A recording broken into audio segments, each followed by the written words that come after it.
12:6. Y pasó Abraham por aquella tierra hasta el lugar de Siquem, hasta el encino de More, y el cananeo estaba entonces en la tierra. Y apareció Jehová a Abraham y le dijo: a tu descendencia daré esta tierra. Y edificó allí un altar a Jehová, quien le había aparecido. Luego se pasó de allí a un monte al oriente de Betel y plantó su tienda, teniendo a Betel al occidente y Ai al oriente. Y edificó allí altar a Jehová e invocó el nombre de Jehová. Y Abraham partió de allí caminando, yendo al Negev. Hubo entonces hambre en la tierra y descendió Abraham a Egipto para morar allá, porque era grande el hambre en la tierra. Bendito Dios, nos disponemos delante de ti y abrimos tu palabra para que tú nos enseñes. Abre tú nuestro corazón para que podamos recibir de él. En nombre de Jesús. Amén.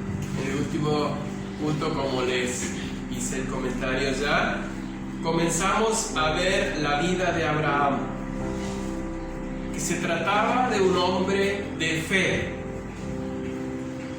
que estaba dispuesto a todo, dejar todo atrás, incluyendo la estabilidad económica, la estabilidad social. Dejó la sociedad en donde vivía, dejó el pueblo, la familia, todo lo que tenía.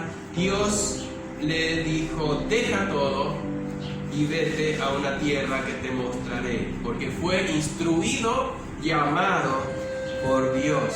Él, sin saber a dónde iba, obedeció a Dios y Dios estuvo con él. Ahora, la pregunta que nos hicimos es: ¿nosotros haríamos eso de dejar todo si Dios lo pide? Dios me pide que deje ciertas cosas, ¿yo estaría dispuesto a hacerlo? Abraham sí lo hizo.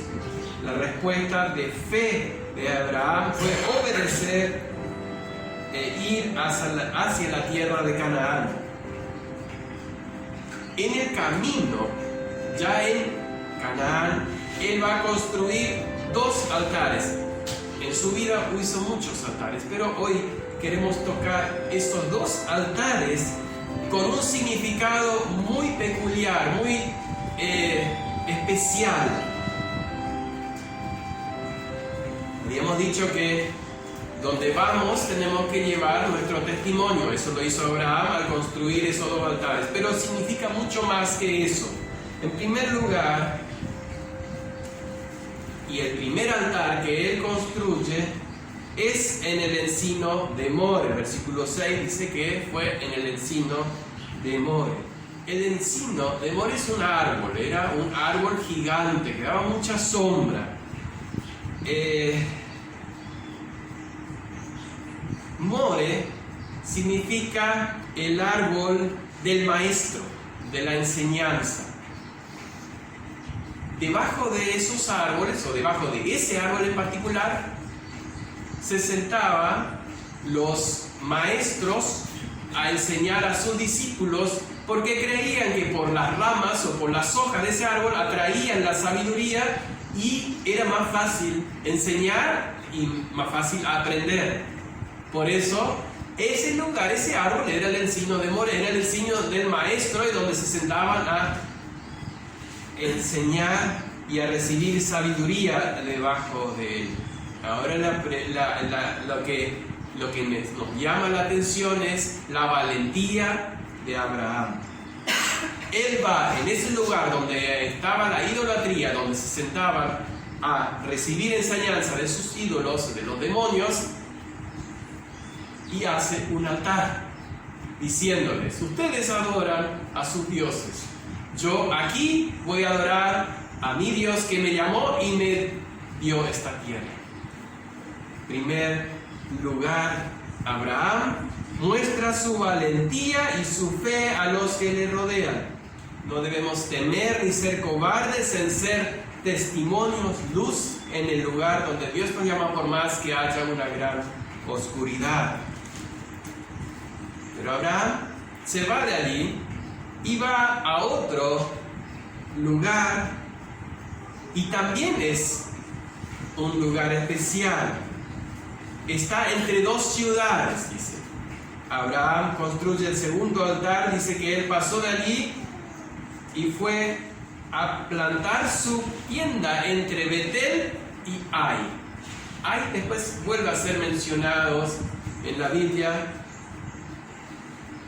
pero significa el lugar de ruinas o el basural. Eso es lo que significa Ai. Y Betel, ya saben que lo que significa Betel, ¿se acuerdan lo que Jacob le dio ese nombre, Betel? Después más adelante Jacob lo llama casa de Dios, puerta del cielo. Entonces, ¿cómo lo distribuimos? ¿Cómo nos ubicamos ahí? Abraham va entre la ruina, la basura, y la puerta de Dios, la casa de Dios, puerta del cielo. En el medio hace un altar. Eso tiene una gran enseñanza también. Él va en el medio porque es un peregrino. Y todos nosotros somos peregrinos en esta tierra. Estamos entre el basural del mundo, entre los escombros del mundo donde Dios nos llamó afuera, y estamos yendo hacia Betel, hacia el cielo, el reino de los cielos, donde representa la presencia y la comunión con Dios eterna. Justo en medio, Él hace el altar. Nosotros, cuando aceptamos a Cristo, hemos construido un altar y ahora estamos entre esas dos situaciones, dejando atrás ahí, yendo a Betel. Estamos de paso. Abraham estaba de paso. Él estaba como un peregrino y extranjero. Y estamos yendo al reino de Dios, al reino de Cristo, el reino venidero. Eso es una advertencia para que no olvidemos que estamos en este mundo de paso, ya que no seamos tentados a ser distraídos por las ruinas, los escombros que dejamos atrás. Muy a menudo somos tentados a aferrarnos demasiado o más de lo debido a lo que hemos dejado atrás. Somos peregrinos y no colonizadores. Eso la Biblia todo tiempo nos recuerda. Los cristianos, Abraham era peregrino, él no fue a colonizar a ese pueblo. Un día te voy a dar la tierra a tu descendencia, esta tierra. Pero él era peregrino. Nosotros también tenemos la promesa un día tener la herencia celestial. Somos peregrinos y no colonizadores de este mundo. No venimos a plantarnos y a aferrarnos a este mundo. Ahora, ¿qué significa hacer un altar? Primero, representa el lugar de adoración o de culto. Hacer el altar significa un lugar de adoración. Dios se le aparece, hay una teofanía, se dice. Dios nadie lo vio jamás. Acá dice que Dios se le apareció. No es que Abraham vio a Dios tal cual es, no, nadie jamás pudo verlo. Pero fue un reflejo, como una, no sé si sombra sería la forma correcta, pero él vio un reflejo de la gloria de Dios. Dios estuvo sí al lado de él. Una teofanía se llama eso en teología. El altar significa entonces el lugar donde Dios se le apareció, porque dice así: hizo un altar a Jehová que le había aparecido. El altar, por eso decimos el altar familiar, conocemos el culto en casa, cuando hacemos el devocional, ese es el altar familiar. En segundo lugar, el altar representa un lugar de comunión, no solo de culto, de adoración, sino de comunión. Después de un largo y penoso viaje,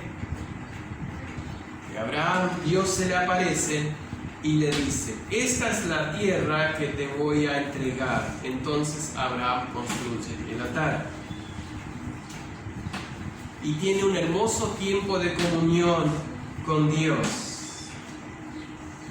está muy contento, agradecido, imagínense, después de caminar, de pasar por muchas dificultades, desierto, tal vez falta de algunas cosas, de repente llega a un lugar donde él encuentra y se da cuenta que ese es su destino, porque Dios le había dicho, vete a tu tierra, te demostraré, y cuando él llega y Dios le dice, esto es Canaán, esto va a ser la tierra de tu simiente. Dios le aparece y le confirma la promesa, y agregando esa última, esta tierra te la daré a ti y a tu descendencia. Y estamos en ese punto donde podemos decir nosotros muchas veces, qué bendecido que me siento, qué bien que me va. Pero hay un giro inesperado, un golpe. Ahí va una prueba.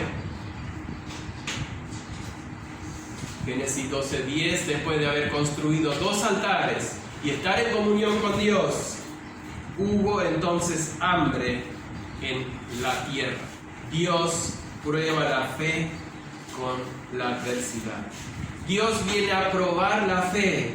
Y hoy vamos a ver, como dije en la primera parte, cuando Dios prueba la fe de Abraham.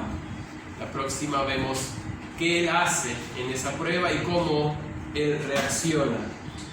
Muy a menudo y demasiadas veces encontramos a creyentes bien intencionados que ingenuamente dicen que donde hay bendición de Dios no hay problemas, no hay pruebas, no hay dificultades.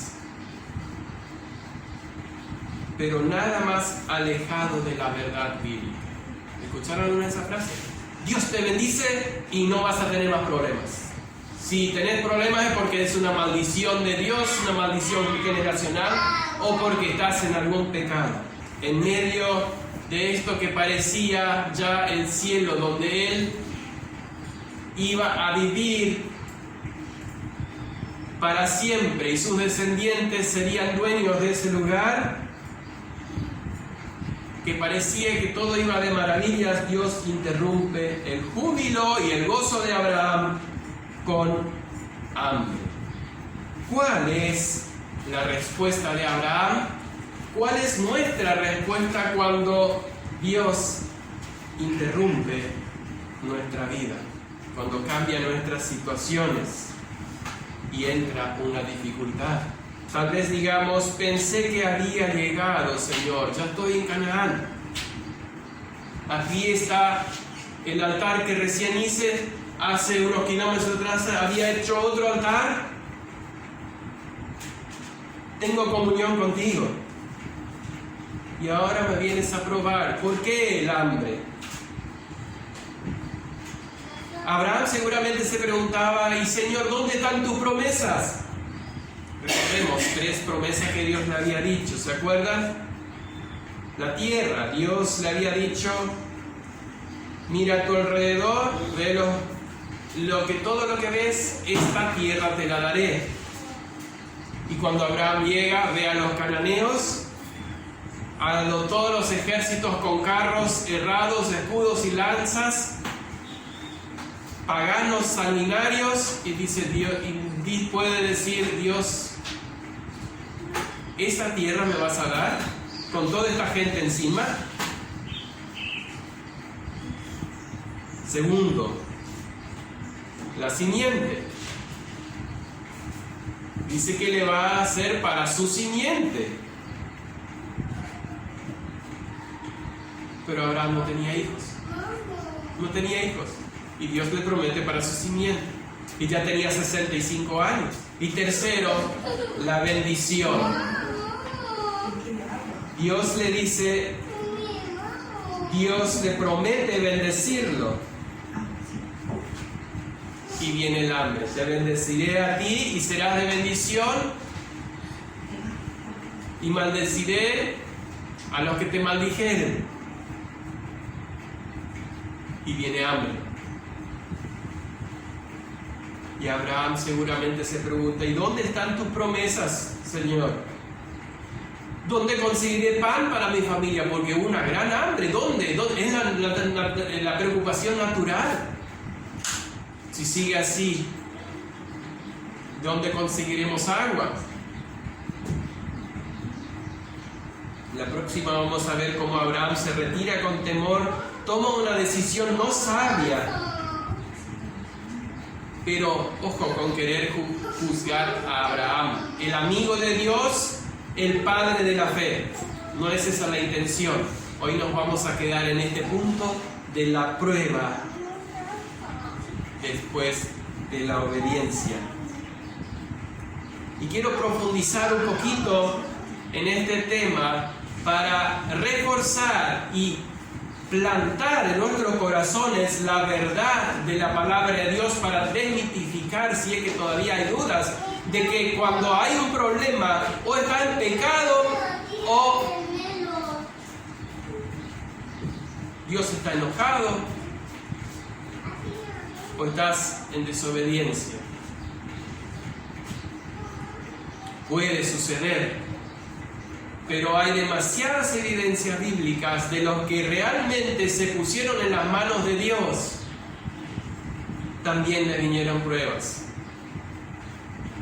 Dije que no es bíblico pensar que las pruebas son para los débiles, las aflicciones para los que están fuera de la voluntad de Dios. Hay muchos ejemplos bíblicos que demuestran lo contrario. Job, por ejemplo. ¿Se acuerdan de Job? Vamos a Job 1:8. ¿Qué mejor testimonio que el testimonio de Dios? ¿Qué hizo Job para merecer esto? Por ahí a veces dice, algo habrá hecho para merecerlo. Y Jehová dijo a Satanás, ¿no has considerado a mi siervo Job? Que no hay otro como él en la tierra, varón perfecto y recto, temeroso de Dios y apartado del mal. Dios da un testimonio excelente de Job. Ya saben la historia que pasó después de este testimonio de Dios.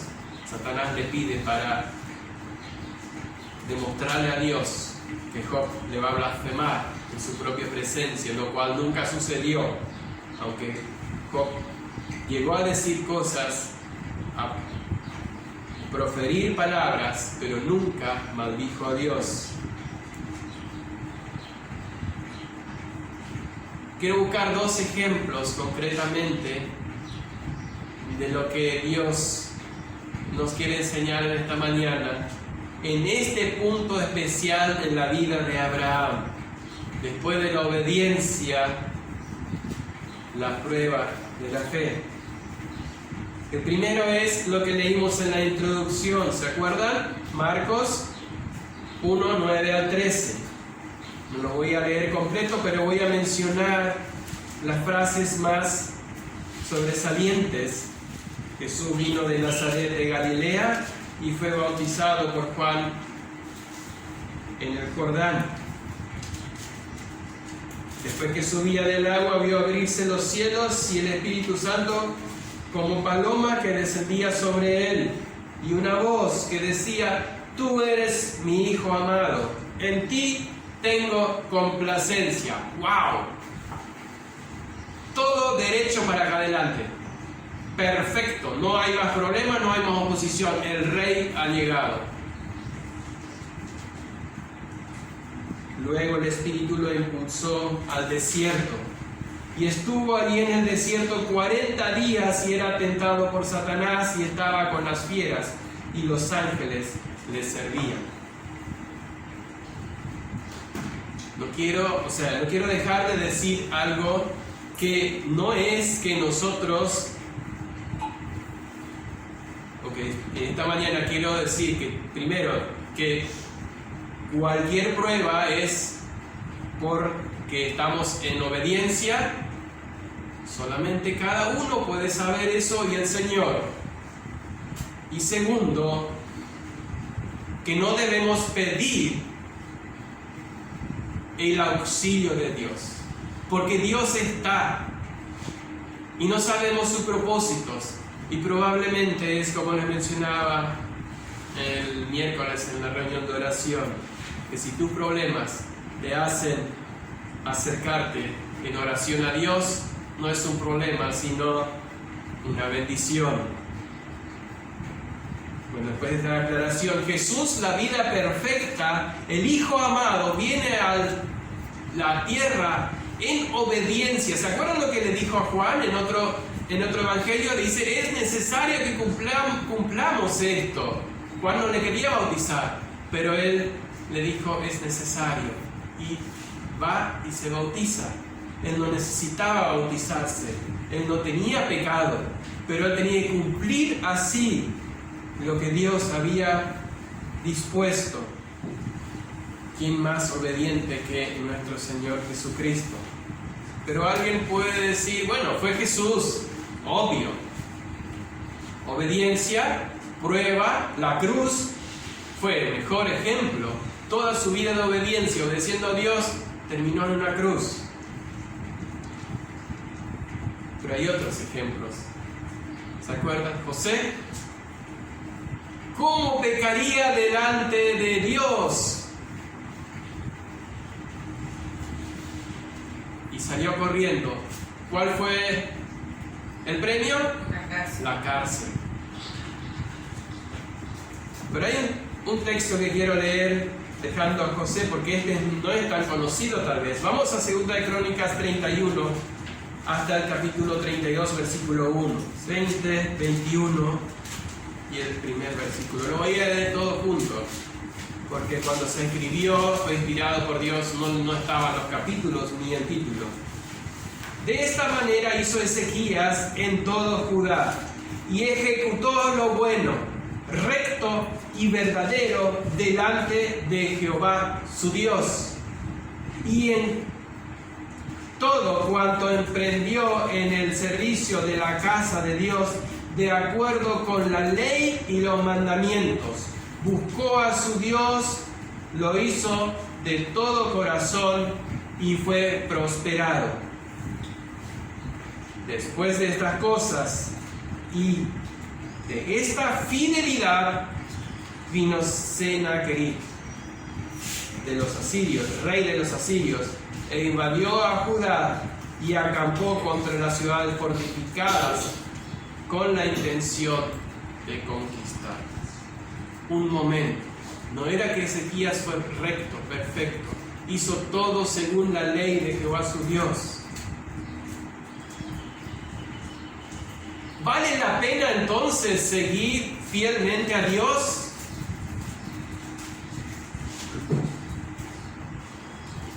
Alguien hace unos años le hizo un comentario a una persona cercana a mí que después me lo contó. Dijo, ¿para qué servir a Dios?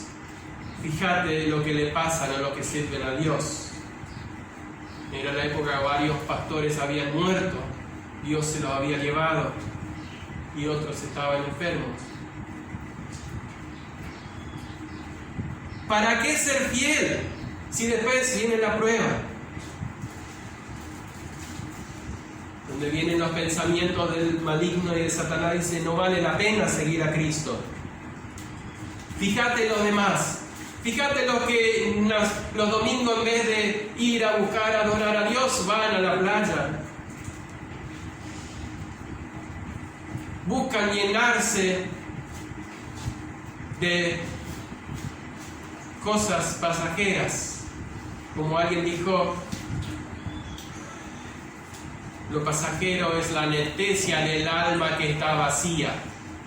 El que quiere buscar el gozo pasajero en las cosas pasajeras es como anestesiarse para no ver el sufrimiento.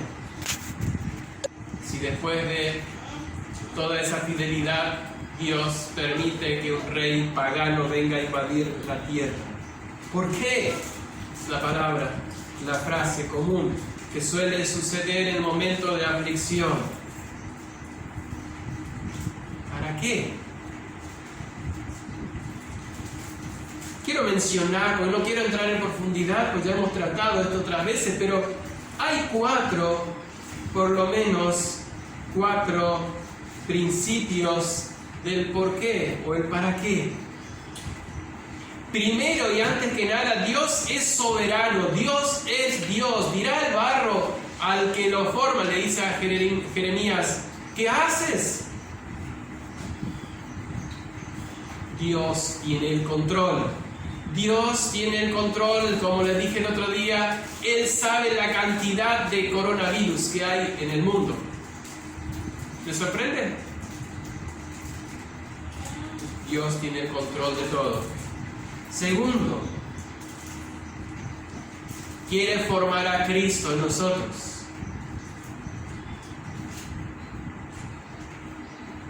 Y lo va a hacer hasta el final de nuestra vida. No miremos a otros como Dios está formando a Cristo, sino miremos cómo Dios está trabajando en mí. Tercero, enseñarnos paciencia. ¿Qué dice en Santiago 1:3? Sabiendo que la prueba de vuestra fe, ¿qué cosa? Produce paciencia. Produce paciencia. Cuarto, acercarnos más a Dios o mantenernos cerca de Él. La prueba es para también acercarnos más a Dios o mantenernos cerca de Él. Para que sometida a prueba vuestra fe, mucho más preciosa que el oro, el cual, aunque perecedero, se prueba con fuego, sea hallada en alabanza, gloria y honra cuando sea manifestado Jesucristo. 1 de Pedro 1:7. La fe es probada como el oro, el cual es perecedero, pasa por el horno para derretir y sacar todas las impurezas. Dios también permite algunas veces en nuestra vida las pruebas para que seamos purificados y nos acerquemos más a Él, o para que nos mantengamos cerca de Él. Pastor David dijo: la obediencia es el punto de partida en el camino a la madurez espiritual. La obediencia es el camino de partida en el camino a la madurez espiritual. Decimos: Señor, me entrego a ti, quiero ser como Cristo, ahora mi vida te pertenece, y creemos que Dios se va a ocupar de lo demás. Ahora yo me pongo pasivo y Dios haz toda la obra. Dios se va a ocupar de mi santificación, de que me vaya bien, de que no tenga problemas, que el Espíritu Santo hará toda la obra. Obvio que Dios con su Espíritu va a hacer toda la obra, pero no va a estar solo, va a estar con nosotros. O sea, nosotros somos los que vamos a estar siendo en el taller del maestro, del alfarero, siendo trabajados. Tal vez alguien piense que necesita sacudones, algún éxtasis, algunas caídas, y que Dios o alguien le ore para de ahí en adelante ser santo y nunca más tener problemas, vivir entre el cielo y la tierra, así flotando. No es así. Lamento por aquellas tristes almas que caen en esas garras equivocadas, donde le llenan de falsas esperanzas, y después muchas veces los que no aceptaron de corazón a Cristo no quieren saber más nada, desaparecen de las filas de las iglesias.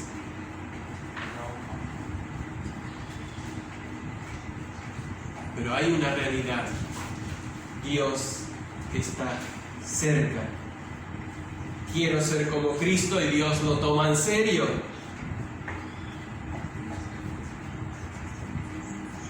Luego, lo que no quisiéramos, lo que no esperamos, lo que no deseamos, aparece en nuestra vida. Y a veces nos preguntamos: ¿qué sucede? Yo estoy hablando por mí. ¿Qué pasa? Quiero hacerlo mejor. Sé que peco y me equivoco. De hecho, muchas veces dejo un mal testimonio donde debería ser firme. Pero Dios tiene un plan. Dios responde a nuestra oración. Voy a hacerte como Cristo, pero con pruebas. Le digo al Señor: sí. Las pruebas vienen para que esto suceda, para que seas como Cristo, como mi Hijo. Dios no tiene otro método para hacernos crecer, sino hacernos pasar por esas situaciones donde, aunque nos sintamos solos, aunque sintamos que hasta Dios no nos escucha, que hay una nube negra sobre nosotros, que la oración rebota y vuelve, Dios está ahí al lado, como un padre cerca de su hijo, cuidando, protegiendo, sosteniendo. Y para concluir, o como conclusión, no hay en la tierra una situación libre de pruebas. Después de los altares y la comunión con Dios, hubo hambre en Canaán, la más gloriosa de las tierras que fluyen leche y miel, dijo Dios después, más adelante. Para Abraham hubo prueba después de haber construido 2 altares y estar en plena comunión con su Dios. Dios lo probó. Las pruebas son parte del plan soberano de Dios. La felicidad y la pureza perfecta están solamente en el cielo. Y es hacia ahí donde vamos, hacia Betel, dejando los escombros y lo basural. Y podemos exclamar con el patriarca Job, el patriarca de las pruebas: yo sé que mi Redentor vive y al fin se levantará después del polvo, o sobre el polvo. Job 19:25. Yo sé que mi Redentor vive. En Él pongo toda mi confianza. La fortaleza, la esperanza. La única confianza viene de aquel que sufrió también tal contradicción de pecadores, que en sí mismo, no porque haya sido pecador, sino que en obediencia Dios le premió con la cruz.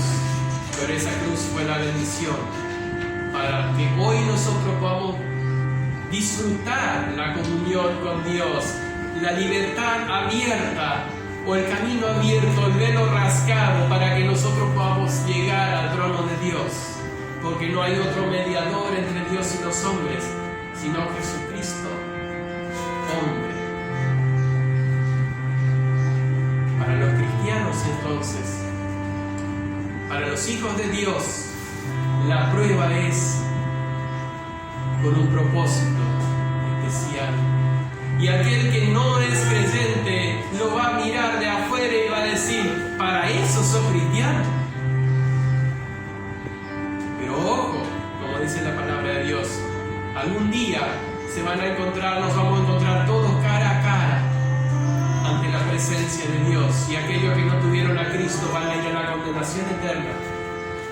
Pero nosotros, los que hemos creído, como dice Pablo, como dice el mismo Señor: venid benditos de mi Padre, al reino preparado para vosotros. Amén.